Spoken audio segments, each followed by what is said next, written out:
안녕하세요. 저는 시어머니를 모시고 사는 30대 여성입니다.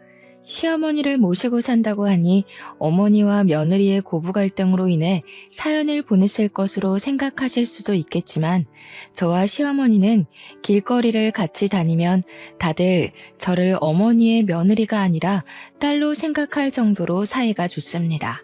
주변 지인들이나 친구들 보면 시어머니 때문에 마음고생을 많이 하는 것 같던데 다행히 저와 어머니는 성격이나 생활 습관이 아주 잘 맞아서 어머니를 모시고 사는 지금 이 순간이 즐겁답니다. 남편도 어머니를 닮아서인지 저와 아주 잘 맞아서 남편과의 사이도 아주 좋습니다. 지금 별 문제 없어 보이는 제가 사연을 보내게 된 이유 궁금하시죠? 지금부터 저의 기가 막힌 이야기 들려드릴게요. 일단 저와 남편은 같은 회사를 오래 다니다가 결혼했어요. 회사에서 인성도 좋고 나쁜 소문도 없고 일도 잘하는 모습을 보고 반했답니다. 결혼 허락을 받기 위해 첫 인사를 드리러 가던 날 시어머니는 너무 반갑게 맞아주시며 딸이 생긴 것 같아서 좋다고 했지만 시아버지는 표정이 뚱하셨어요. 남편 역시 시아버지를 그다지 좋아하는 것 같지 않고 부자지간에 말도 거의 없었는데 그냥 남자끼리라서 그런가 보다 했습니다. 시아버지는 저를 엄청나게 반기시지는 않았지만 그렇다고 결혼을 반대하시지도 않아서 원래 되게 과묵하신가 보다 생각하고 말았어요. 그날 집에서 나오면서 남편에게 시아버지에 관해서 물어봤는데 하는 말이 시아버지가 집에서 독불 장군이라는 것입니다. 시어머니는 너무 심성이 착하셔서 결혼 초부터 시아버지가 뭐라고 하면 말 한마디도 못하셨다고 해요. 심지어 남편 어릴 때는 시아버지가 시어머니를 때리기도 했다고 합니다. 사소한 일로 엄청나게 크게 화를 내시는 것은 기본이었고 길거리에서도 시어머니가 답답하다고 느껴지면 주변 사람들 보지 않고 거침없이 소리를 지르며 무안을 주신다고 해요. 남편의 말로는 시아버지가 시어머니를 그야말로 개무시를 해왔다고 합니다. 그뿐만 아니라 시어머니는 시집살이도 아주 호되게 당하셨어요. 시할머니를 모시고 살면서 새벽부터 아침상을 차려내야 했고 조금이라도 늦어지면 엄청난 욕설을 퍼부으셨대요. 매일 집안일에 농사일까지 하느라 허리 한번 펼 겨를이 없으셨고 그래서 지금은 허리 디스크로 엄청나게 고생하고 계세요. 그렇게 시집살이를 당해도 시아버지는 시어머니를 단 한 번도 제대로 챙겨준 적이 없었고 오히려 시할머니 편에 서서 같이 구박했습니다. 같은 여자로서 시어머니가 살아온 모습을 생각하니 너무 안타까운 생각이 들었고 집에서 딸이 생긴 것 같다고 하신 말씀이 가슴에 박혀 잊히지 않았어요.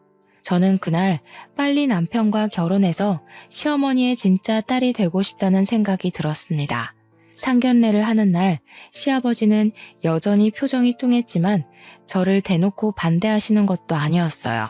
이전에 남편에게 시아버지의 과거에 관한 이야기를 들어서인지 첫인사 때는 시아버지가 그저 과묵하다고만 생각했는데 이번에는 시아버지의 인상이 왠지 안 좋아 보였습니다. 상견례를 하는 동안 시아버지는 금전적인 도움을 기대하지 말라는 말씀 딱 한마디만 하셨어요. 서로 주거나 받지 말고 결혼식만 올리고 알아서 살라고 하셨습니다.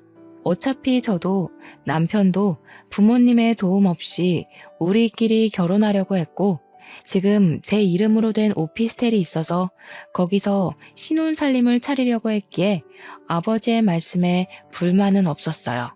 다만 친구들 대부분은 시아버지의 사랑을 듬뿍 받으며 결혼 생활을 하던데 저는 그러지 못한다는 점이 조금 아쉽기는 했습니다. 결혼 후 한 달 정도가 지났을 무렵 명절이 다가왔어요. 대한민국 며느리에게 첫 명절은 잊지 못하고 가장 긴장되는 순간일 것이에요.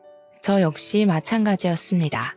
시댁과 우리 집이 그다지 멀지 않아 명절 연휴 첫째 날 아침에 시댁에 가기로 했어요. 일부러 새벽부터 일어나 시댁에 아침 일찍 도착하니 이미 시어머니는 일어나셔서 밥을 차리고 계셨습니다. 시아버지도 우리의 목소리를 듣고 방에서 일어나 나오셨는데 나오시자마자 시어머니에게 밥을 달라고 난리치셨어요. 어머니는 아주 익숙하다는 듯이 시아버지의 밥을 푸고 국을 푸고 숟가락을 놓았습니다. 아버지 본인이 밥을 푸실 수도 있을 것 같은데 정말 아무것도 하지 않고 그냥 자리에 가만히 앉아 계셨어요. 저도 같이 시어머니가 차려주신 밥을 먹는데 반찬이 정말 많았고 너무 맛있었습니다.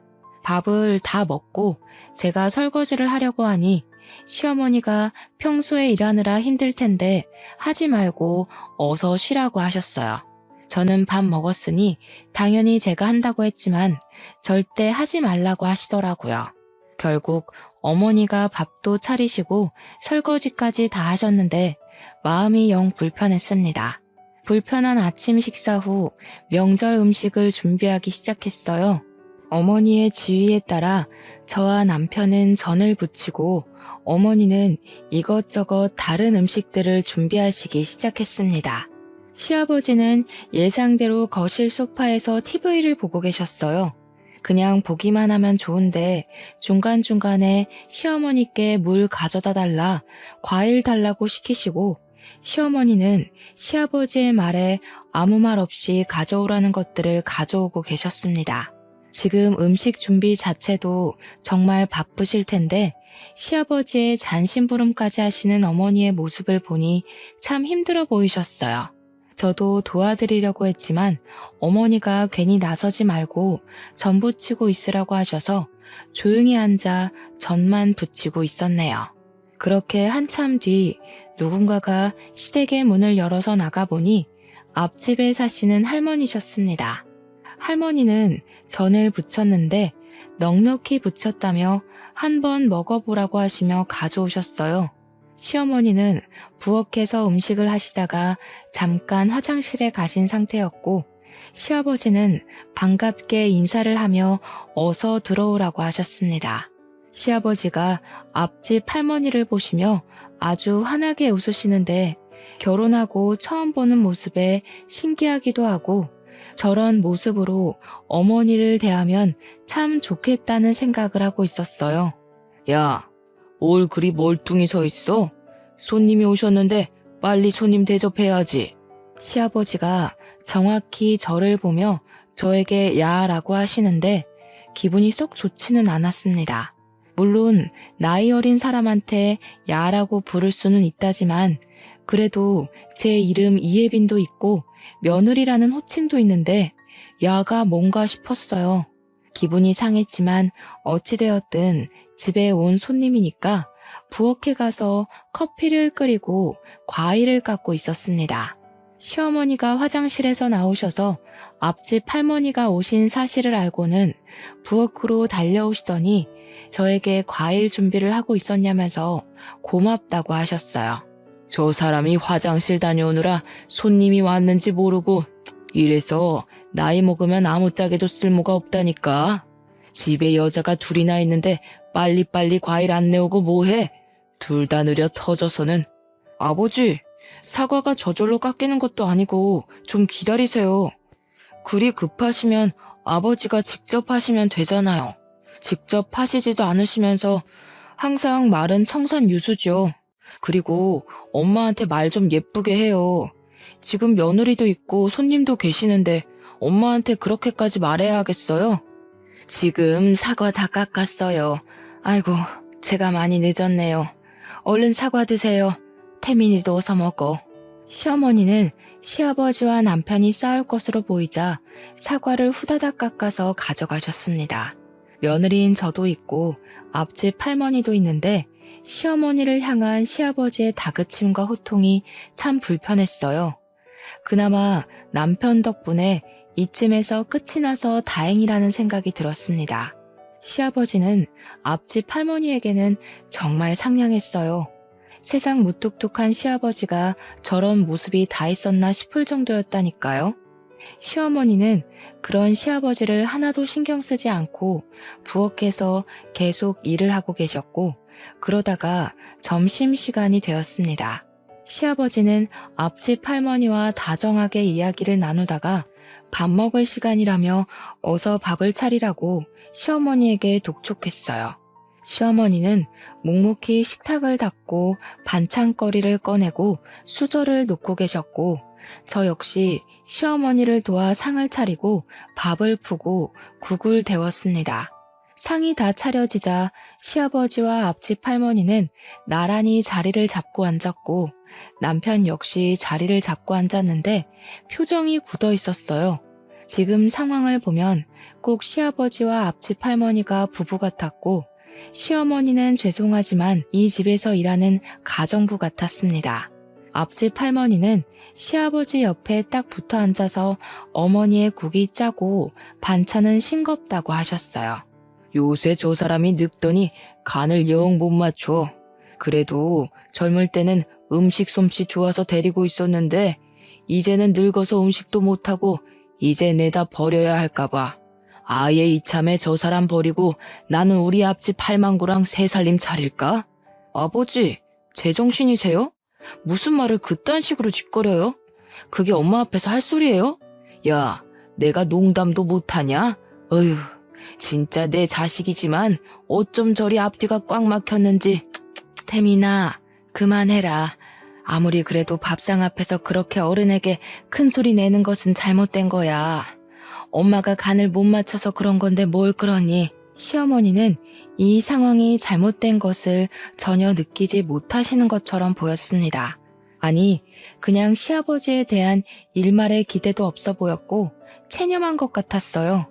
시어머니의 그런 모습을 보니 참 안타까웠지만 제가 대신해 드릴 수 있는 것이 없어서 참 서글펐습니다. 앞집 할머니는 밥을 먹고 그냥 가버리고 시아버지는 코앞에 할머니 집까지 굳이 데려다주고 다시 들어오셨어요. 시어머니가 상을 정리하시길래 제가 설거지를 하려 했지만 이번에도 역시 못하게 하셨습니다. 시어머니는 저에게 시댁에서는 절대 설거지하지 말라고 하시고 남편을 시키셨어요. 그 이후에도 시아버지는 어머니한테 명령조로 이야기했고 남편은 그런 시아버지의 모습을 아주 싫어하는 듯 보였습니다. 저 역시 시아버지의 행동과 태도가 영 이해가 되지 않고 너무 불편했어요. 그리고 다음 날, 명절날이 되었습니다. 우리가 일어난 지 얼마 되지 않아 친척들이 오시고 다 같이 차례상을 차리는데 여전히 시아버지는 시어머니를 무시하고 시어머니가 조금이라도 행동이 느리면 크게 뭐라고 하셨어요. 시어머니는 시아버지가 아무리 소리를 지르고 호통을 쳐도 항상 그래왔다는 듯이 아무 말도 하지 않고 시아버지의 말을 따랐습니다. 친척들 역시 마찬가지였어요. 친척 중에 누군가는 시아버지에게 너무 그러지 마시라고 할 법도 한데 아무도 그런 이야기를 하지 않았습니다. 시어머니 혼자 이리저리 종종거리며 시아버지와 그 친척들의 심부름을 하고 있었고 저와 남편이 시어머니를 도와드리려 했지만 큰 도움이 되지는 못했어요. 도와드린다고 저와 남편이 나섰다가 우리가 실수하면 시아버지는 시어머니에게 더 크게 뭐라고 하고 이런 모습을 보고 있으니 제가 다 민망하고 화가 났습니다. 남편 역시 옆에서 화를 억지로 꾹 참는 듯 보였어요. 그렇게 살얼음 위를 걷는 것 같이 아주 많이 조마조마하게 차례를 지내고 대충 상을 치우자마자 바로 우리는 친정에 간다고 했습니다. 사실 친정이 시댁과 가까워서 조금 더 있어도 상관없었지만 남편이 시아버지의 태도에 화가 머리 끝까지 나서 당장 나가자고 했어요. 친척들도 다 계시는데 어디서 며느리 따위가 첫 명절에 친정에 간다고 해? 너 시어미는 지금껏 명절 때 친정에 한 번도 못 갔다. 여자는 결혼하면 출가 외인이라는 말도 모르니 개념 없는 년 같으니라고. 저희 부모님은 제가 안 가면 명절에 혼자 계셔서 가봐야 할 것 같아요. 그리고 아버지, 아무리 며느리라도 개념 없는 년 같은 말씀은 삼가세요. 어디서 어른한테 말대꾸야? 어른이 있으라고 하면 그냥 있는 것이다. 도대체 네 시어미는 며느리 교육을 어떻게 하는 거야? 며느리가 친정에 간다는데 시어미라는 사람이 가면 안 된다고 교육해야지. 뭘 그리 멀뚱히 서서 구경만 하고 있어? 내가 진짜 어제부터 꾹 참고 있었는데 아버지 그만 좀 하세요. 아버지 옆에서 생기를 잃고 말라가는 어머니가 안쓰러워 보이지도 않으세요? 아니, 나이 먹고 이게 도대체 무슨 추태예요? 왜 이렇게 자꾸 엄마를 사람들 앞에서 무시하시냐고요? 제발 이제는 엄마 좀 생각하세요.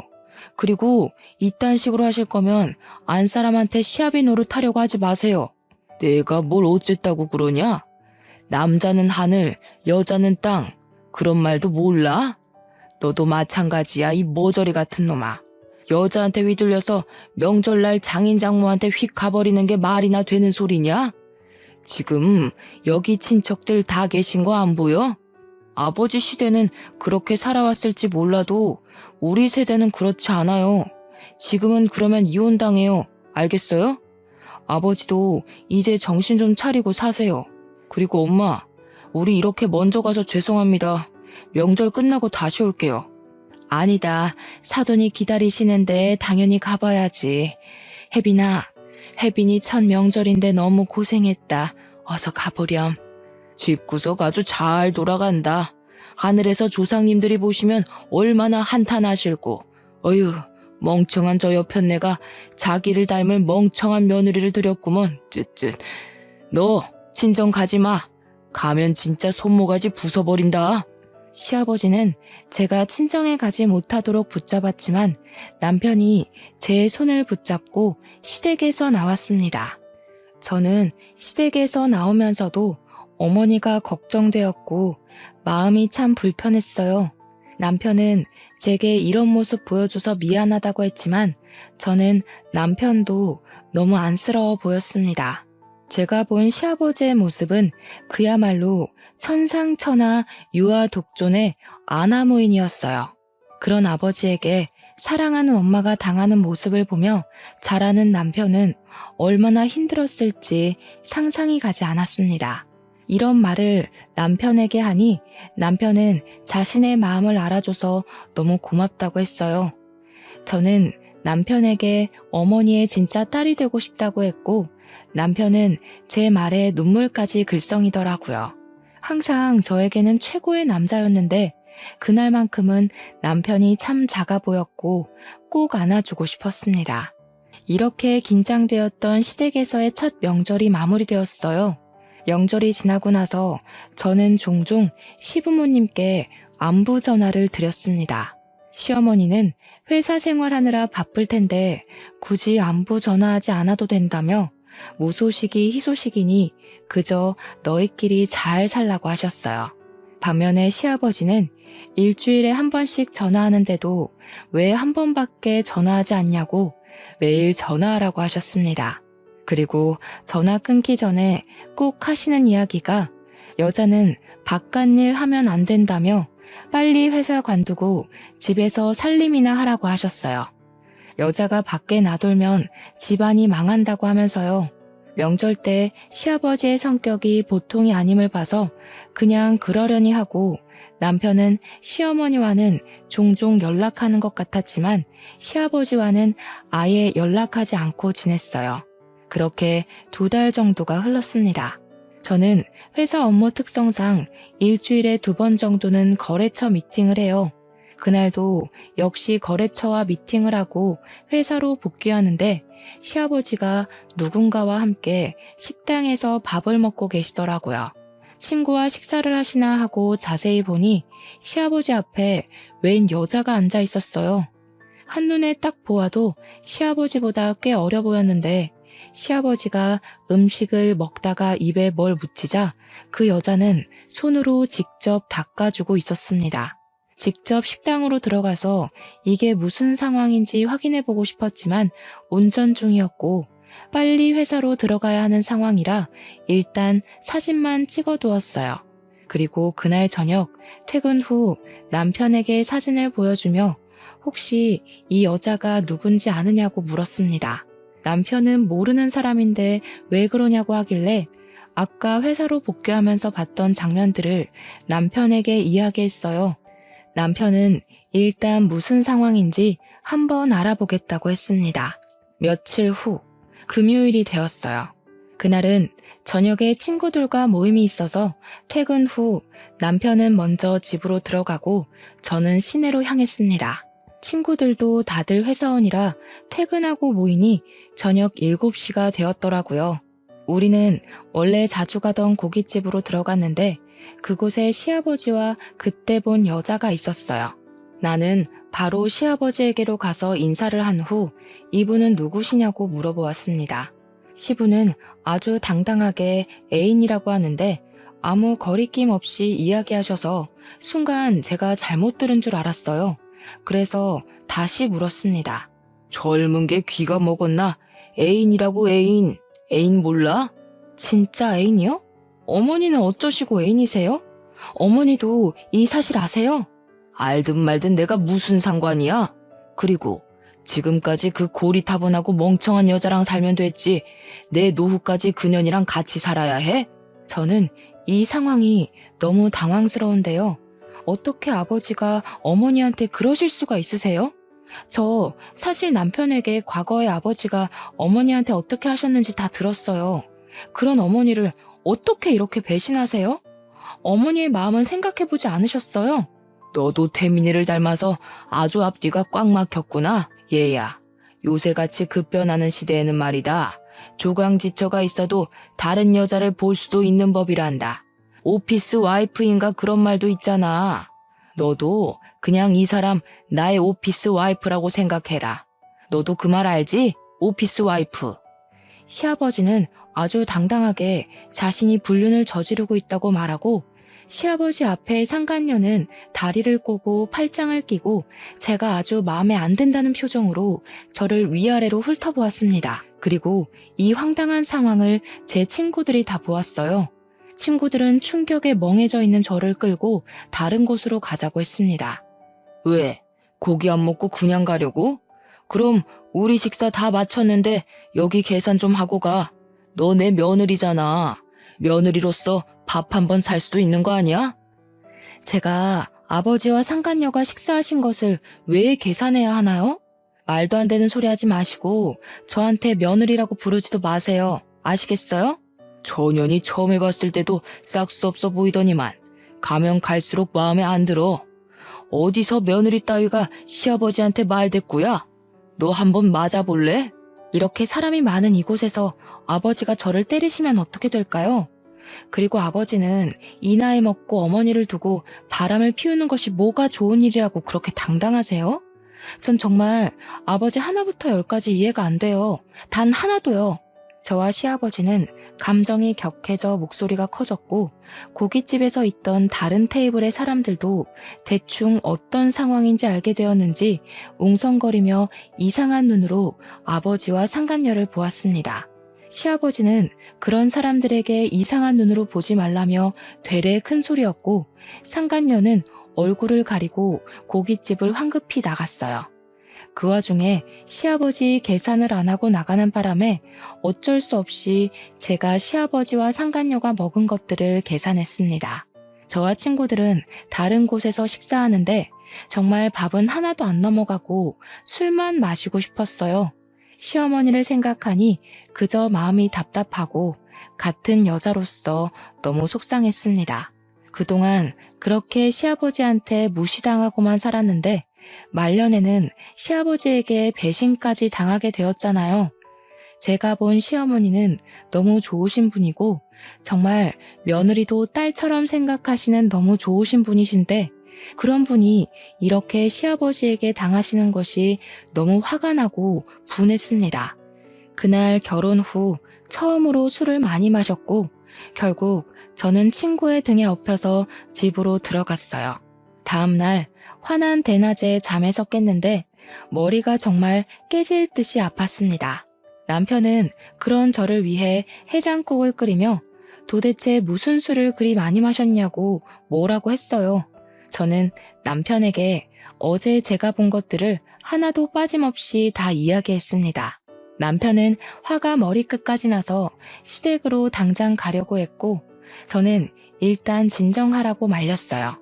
남편이 시아버지에게 화가 나서 지금 당장 따지고 싶은 것은 당연했지만 시어머니가 이러한 사실을 알면 크나큰 충격을 받을 것 같았거든요. 아무리 나이가 들어도 남편에게는 여자가 되고 싶은 것이 여자 마음인데 한평생 같이 살아온 남편이 다른 여자와 바람이 났다는 사실을 알게 되었다면 제정신일 여자가 어디에 있겠어요? 이런 상황을 겪어보지 않아서 잘은 모르겠지만 아마 굉장히 자존심이 상하고 정말 서글플 것 같았습니다. 그래서 일단 참고 시어머니 없을 때 시아버지와 둘이서만 만나서 이야기하든 따지든 하라고 했어요. 남편도 제 말에 동의하고 일단 시아버지에게 전화를 걸어 우리 집으로 오시라고 했습니다. 저는 당연히 오지 않으리라고 생각했는데 웬일로 알겠다고 하고 바로 오셨어요. 남편은 시아버지를 보자마자 아주 크게 화를 내며 어떻게 엄마한테 그럴 수가 있냐고 엄마가 불쌍하지도 않냐고 했습니다. 시아버지는 저를 째려보더니 어떻게 어제 본 이야기를 다 자기 남편에게 다 말할 수가 있냐고 하며 오히려 저를 혼내셨어요. 저와 남편은 시아버지의 당당함과 뻔뻔스러움에 아주 기가 찼습니다. 남편은 당장 상간녀와 헤어지라고 하고 시아버지는 내가 진짜 사랑하는 사람이라고 하며 못 헤어진다고 하셨어요. 그리고 시아버지는 이런 이야기할 거면 다시는 집으로 초대하지 말라고 하며 씩씩거리며 나갔습니다. 저는 시아버지의 모습에 너무 화가 났어요. 저도 일이 화가 나는데 평생을 본 남편은 얼마나 화가 날까 싶었습니다. 제가 지금 남편에게 할 수 있는 일은 그냥 조용히 남편을 마음으로 위로해주고 지지해주는 일밖에 없었어요.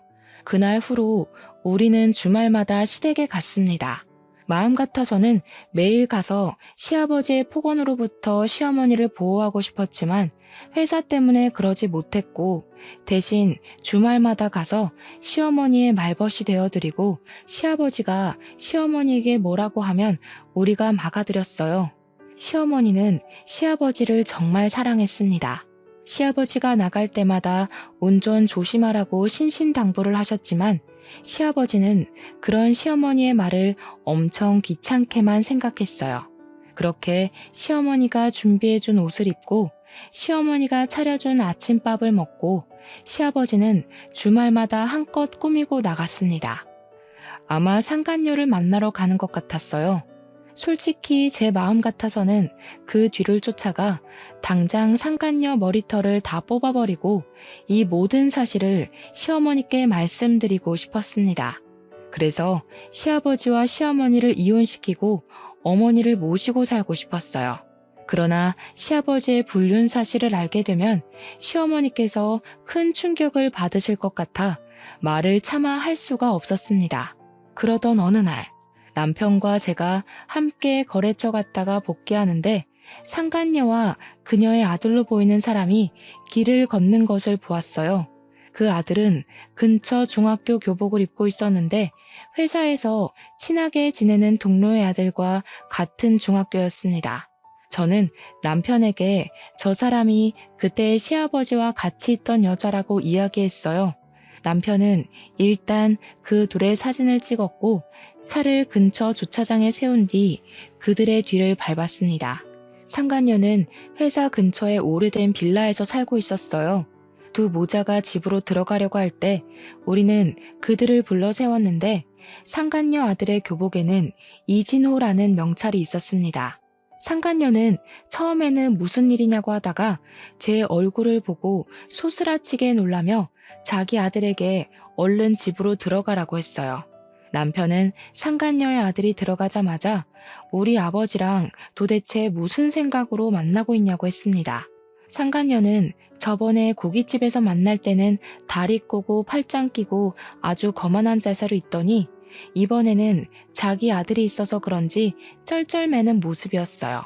상간녀는 자신의 남편이 사고로 몇 년 전에 죽고 너무 외롭고 힘들어서 만났다고 하며 얼른 헤어지겠다고 했습니다. 남편은 그런 상간녀에게 당장 헤어지지 않으면 가만두지 않겠다고 울음장을 놓았고 상간녀는 알겠다고 했네요.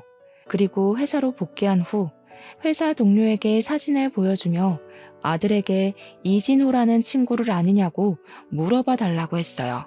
회사 동료의 아들과 상간녀의 아들이 베스트 프렌드였고 그래서 상간녀 아들 이진호의 연락처까지 알 수 있었습니다.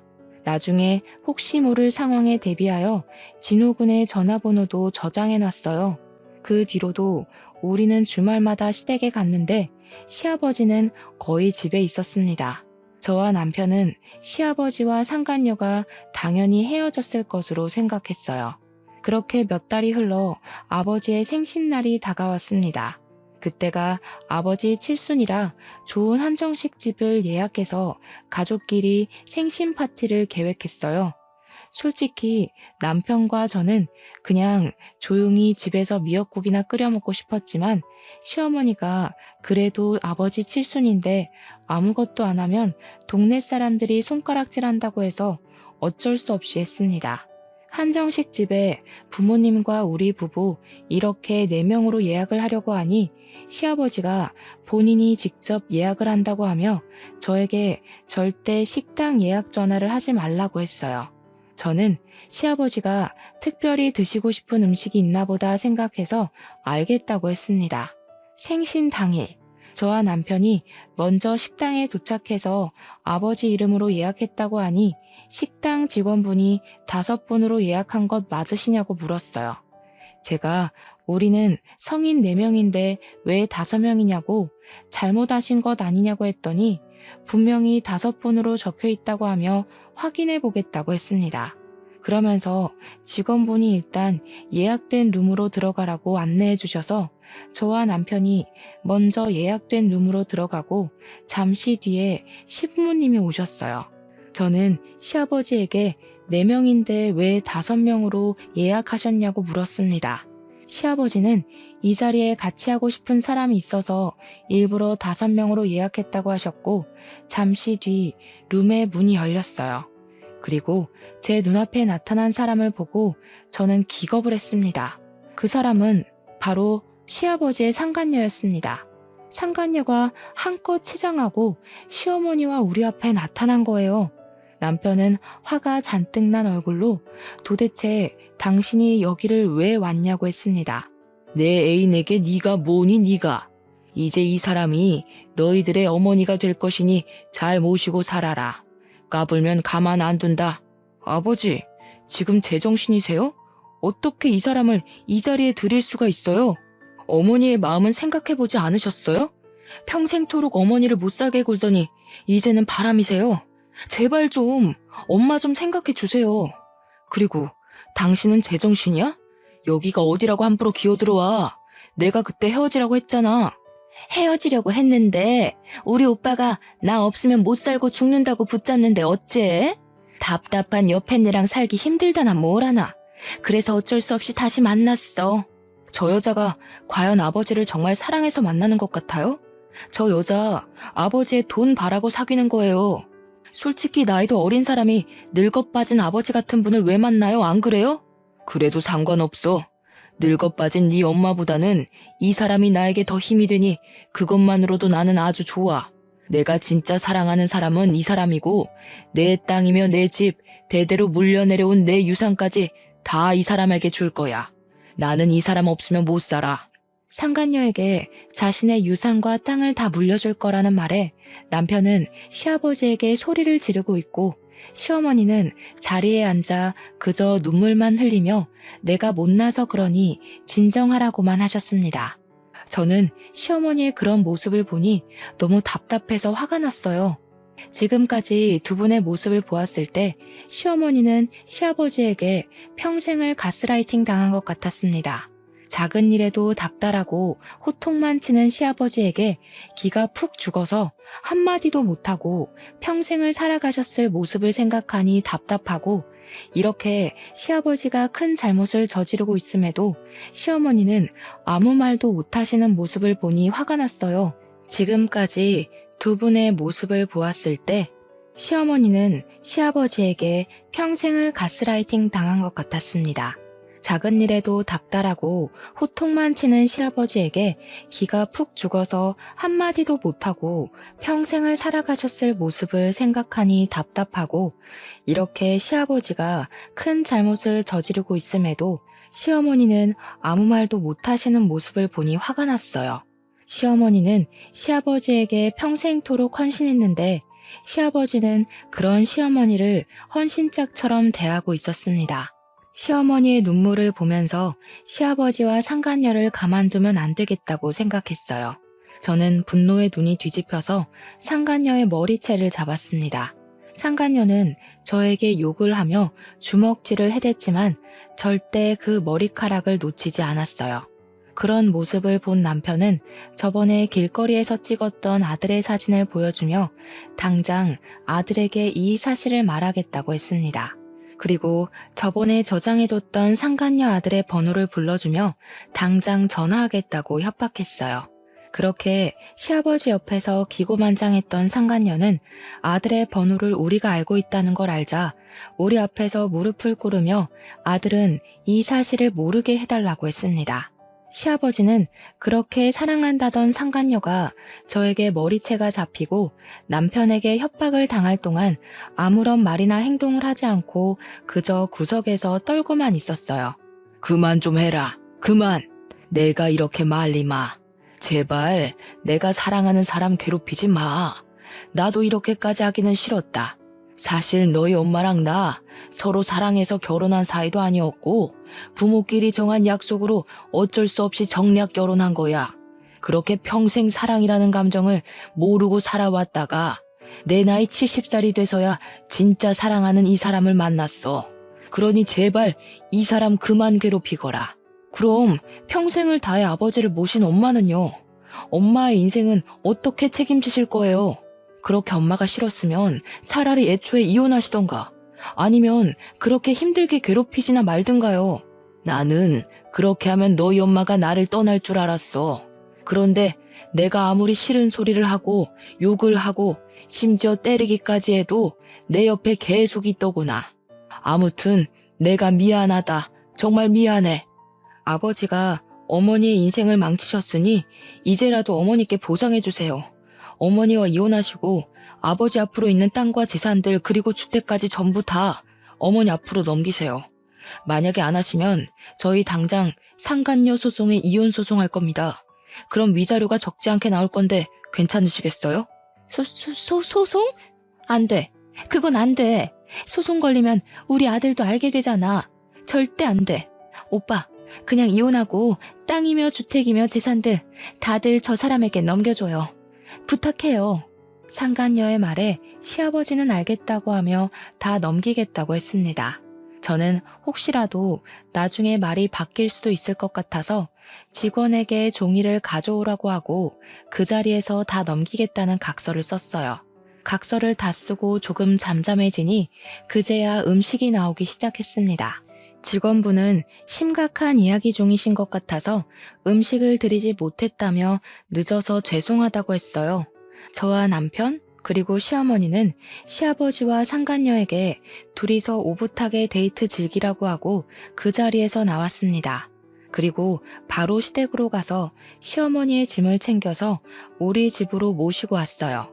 시어머니의 짐을 챙기는데 이 집에서 몇십 년 동안 사셨지만 짐이라고는 옷 몇 가지와 화장품 몇 개밖에 없었습니다. 정말 그동안 아버지만을 위해서 사신 시어머니의 모습을 보니 너무 안타깝고 남은 생에는 제가 딸처럼 알뜰살뜰히 모셔야겠다고 다짐했어요.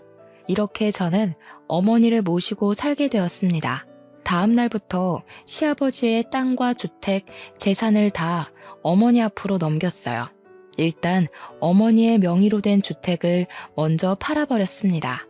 만약에 그 주택을 계속 어머니 명의로 두면 분명히 시아버지와 상간녀가 그 집에 들어와서 살 것 같았거든요. 어머니는 자신의 젊은 시절을 보낸 집이라고 하며 파는 것에 대해 많이 아쉬워하셨지만 남편이 잘 설득하니 알겠다고 하셨습니다. 그리고 아버지의 재산을 확인해 보니 시할아버지께서 돌아가시면서 장남인 아버지 앞으로 꽤 많은 재산을 물려주셨더라고요. 재산들을 보니 어머니께서 평생 놀고 먹고 사셔도 충분한 돈이 나왔습니다. 그리고 바로 법원으로 가서 두 분의 이혼 신청을 했어요. 시아버지의 잘못이 확실하고 자녀가 이미 다 커서 분가한 상태라 1개월 만에 바로 이혼이 되더라고요. 그 후 어머니는 계속 우리 집에 계십니다. 솔직히 처음에는 어머니를 모시고 사는 것이 불편할 것 같았어요.